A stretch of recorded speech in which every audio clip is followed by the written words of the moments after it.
ओम नमः शिवाय भक्तों। तो आज हम आपको भक्तों सुनाएंगे बुद्ध प्रदोष व्रत कथा एवं पूजा विधि। तो कथा सुनने के लिए आपको हमारे चैनल SY भक्ति अड्डा को सब्सक्राइब करना है और बेल आइकन को ही प्रेस करना है ताकि ऐसे ही धार्मिक कथाएं आप रोजाना सुन सकें। बुद्ध प्रदोष व्रत की विधि। बुधवार के दिन भगवान का पूजन, अग्नि में हवन तथा ब्राह्मणों को भोजन कराना चाहिए। इसके पश्चात स्वयं भी दही से युक्त अन्न का भोजन करें। बुद्ध प्रदोष व्रत करने से शिवजी एवं विष्णु भगवान की कृपा से समस्त सुखों की प्राप्ति होती है। बुद्ध व्रत में निम्नलिखित कथा पढ़ने या सुनने से समस्त पापों का नाश हो जाता है।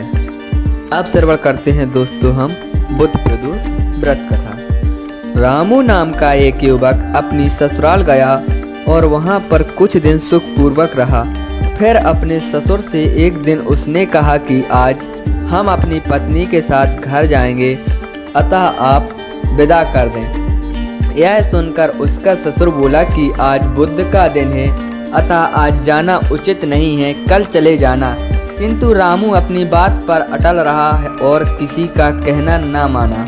लाचार होकर उसके ससुर ने अपनी पुत्री सहित उसको विदा कर दिया।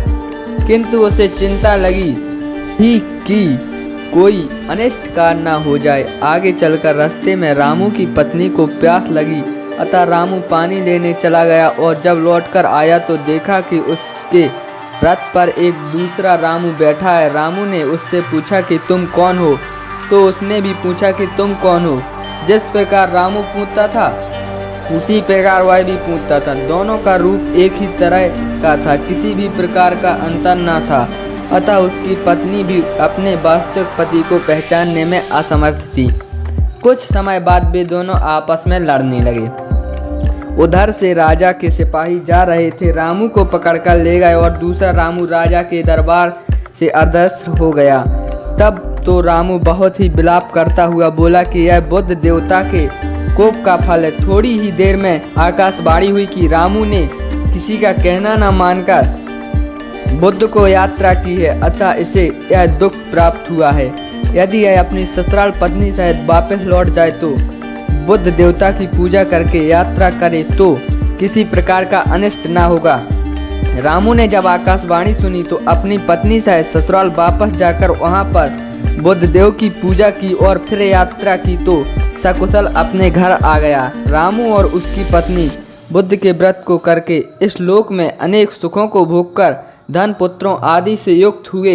बुद्ध के दिन की यात्रा वर्जित है, किंतु बुद्ध देवता की पूजा करने के बाद यात्रा करने में कोई दोष नहीं होता है और अनिष्ट का भय नहीं रहता है। तथा जिस प्रकार रामू ने धन धान पुत्रादि को प्राप्त करके सुखों को भोगा और अंत में मुक्ति पाई, उसी प्रकार बुद्ध व्रत करने वाले को धन धान पुत्र पौत्रों की प्राप्ति होती है और सब कष्ट दूर होकर संपूर्ण मनोरथ पूर्ण होते हैं।